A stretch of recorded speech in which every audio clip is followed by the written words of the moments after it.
Lagi siyang nandyan para tumulong sa nangangailangan na tao. Yung hindi siya yung klase ng tao na nagdadalawang isip pa para tulungan niya yung isang tao. Hindi siya madamot, mapagmahal.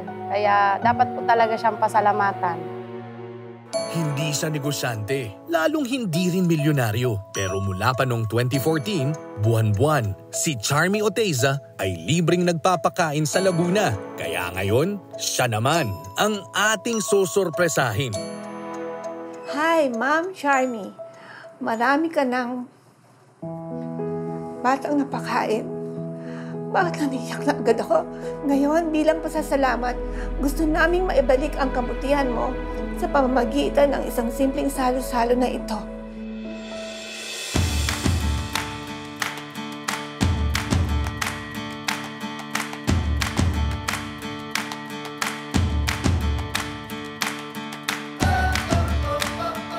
Kain tayo.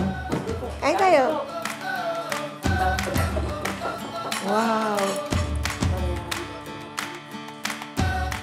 Hello. Hello, Nita. Grace, tama ba? And Charmy. Surprise, and I hope I can join you. Yes. Halika, have a seat. Tayo. Maraming mahirap sa Pilipinas pero ang kinikwento mo ngayon, hindi mo kailangan na maging mayaman din o marami para tumulong. Parang inaano ko yung binibigyan ko ng kota yung sarili ko, dapat gawin ko yan. Wala naman nag-uutos sa akin, pero basta gusto ko kasi eh. Malaking tulong po talaga siya sa amin. Katulad nung pandemic halos, weekly. Nagpunta po yan sa amin sa Iniche, dala-dala isang truck na na puro buhay na manok. So karamihan, hindi niya man lang kilala. Diba? Sa'yo naman, Grace, kung magpapasalamat ka or anong pinapasalamat mo sa anong nagawa ni Charm sa'yo, sa pamilya mo? Unang-una po lahat, magpapasalamat po kay Ma'am Charm kasi yung nagawa niya para sa anak kong may cystic hygroma. Napakalaki pong cystic hygroma yun. Ngayon, dumating yung time na schedule na yung anak ko sa PGH. Andyan si Ma'am Charm. Sige, sabihin mo saan ko anong pangangailangan ng anak mo. Tutulungan kita. Sarap tulungan ng tao na tumutulong ng iba o tumutulong sa sarili. Diba? That's why today, aside from the surprise and yung konting late lunch, may konti kaming token of appreciation para sa inyo.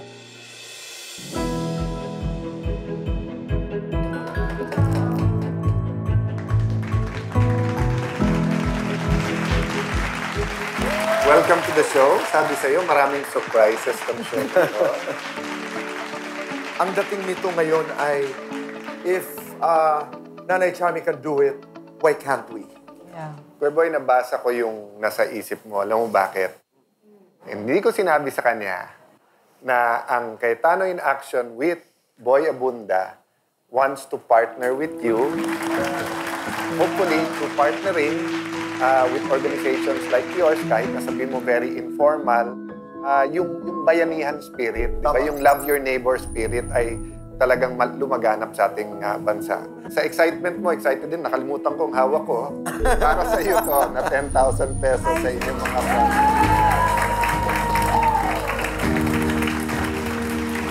Ito, kakalimutan sa buong buhay ko naman.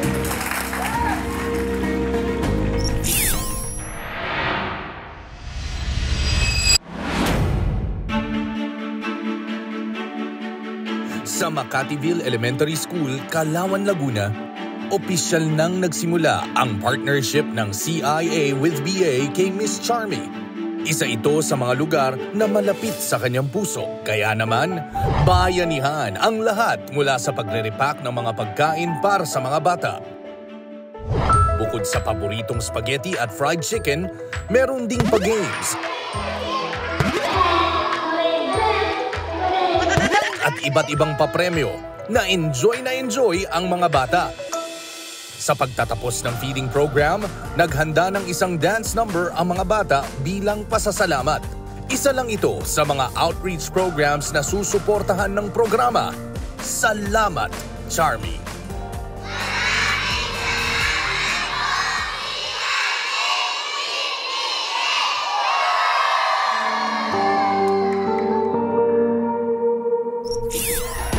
Level up na ang masayang Alan Pia Pick ngayon.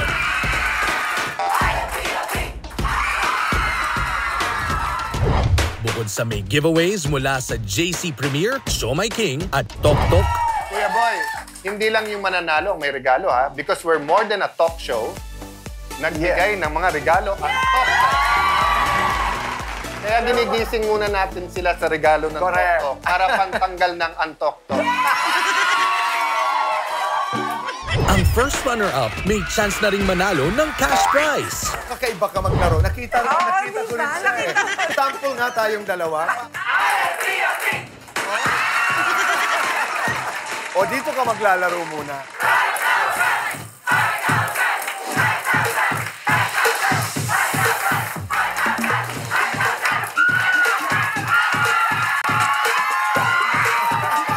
Andrea, congratulations. Ay, thank you so much po sa opportunity. Mas marami ring nanalo ngayon ng 10,000 pesos.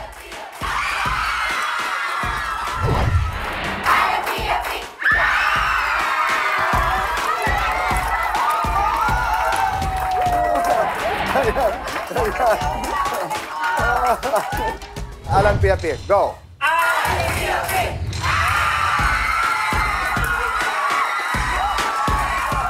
Start pa lang ng season. At kahit mga runner-up, winner ang reaksyon kesa sa nanalo. Katalo dito, pwede ka pang magpaikot. 5, 3, or 2,000 pesos. Tingin ko 5 yan. Go!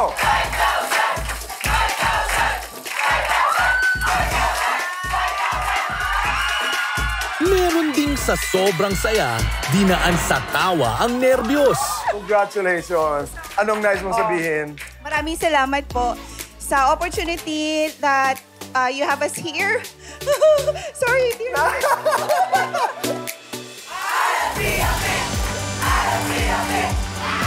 Dito sa Alan Pia Pick, laging panalo ang lahat.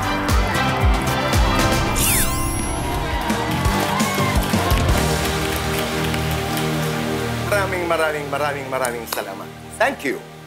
Kuya Boy, inumpisa natin tong CIA with BA sapagkat gusto natin makatulong, gusto natin mag-give back din, di ba? Gusto din natin magturo, gusto natin mag-share.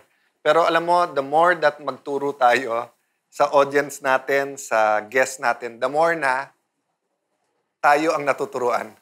No? So, gusto ko lang malaman ng mga audience na dahil lahat nung nakita nyo ay tunay na mga tao, tunay na storya nila, at tunay na mga problema, gusto po namin lalong makatulong. So, gamitin nyo po ang aming mga social media, contact numbers, kung ang storya nyo ay dapat malaman ng ibang tao at kung yung problema nyo ay hindi lang dapat magkaroon ng solusyon, ay kung hindi magbigay ng aral, i-share nyo po at buong puso po ang CIA with BA ay tutulong, ay matututo, at matuturuan din natin makakapag-share tayo sa ating mga kababayan. Well, yun nga, kailangan din ng lakas ng loob, Al, Kuya Boy, no, to share your problems in public. Minsan pag nakikita natin, we take for granted, di ba? Pero if not midway towards the end, magbe-breakdown sila eh. And kahit ako, nagbe-breakdown ako because one time sinabi ni Alan na as lawyers, we have to detach ourselves and give advice unemotionally. Gusto ko sabihin, hindi lagi ako emotional because so many of the problems I can relate to as a woman, as a mother, as a human being, and it's not always easy to detach. But of course, because of my training, kaya ko magbigay ng legal advice. Pero ang nangyari, and we all evolved, no? We each end up giving very personal advice. And I think sometimes 75% na nung advice and even the solution is not even legal.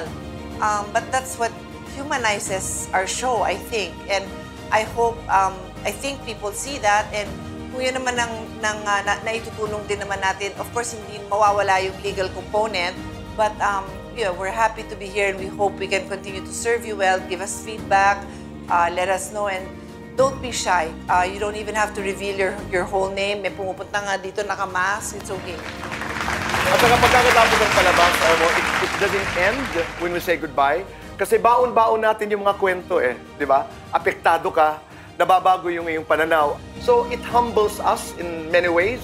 Pag nakikita at napapanood natin yung mga kwento, you somehow appreciate and question. And because that is a process of becoming better. So every time we come into the show, may mga materials na binabasa. But you know, we do not who become what we want without our knowing it. In every show that you see, we become who we are. There's so much work that we bring into it, but the output there is for the benefit of the people na pumunta dito na, yun nga, nagtiwala sila sa storya nila na shinare nila sa amin, and then nagtiwala sila sa amin na ma-share namin yan sa inyo. So we have to interpret it in a way that the millions of people watching, may value yun sa kanila kahit hindi yun yung problema nila. Tama. We try to give them that takeaway, and so that is where I now share what I say every end of the program na ang sabi ng aming ama, ang aming yumaong ama, the late Senator Rene Cayetano, huwag magpaapi, alamin ang batas. Sinulit ko before, di ba? Knowledge, understanding, wisdom. Kaya kung may legal na kaalaman, mas mailalaban ang ating karapatan. And building on karapatan, karapatan natin na pumanig lagi sa tama. Doon na tayo sa tama dahil sa batas, wala tayong kawalan. Maraming salamat, Pilipinas. See you again next Sunday. Dito lamang sa...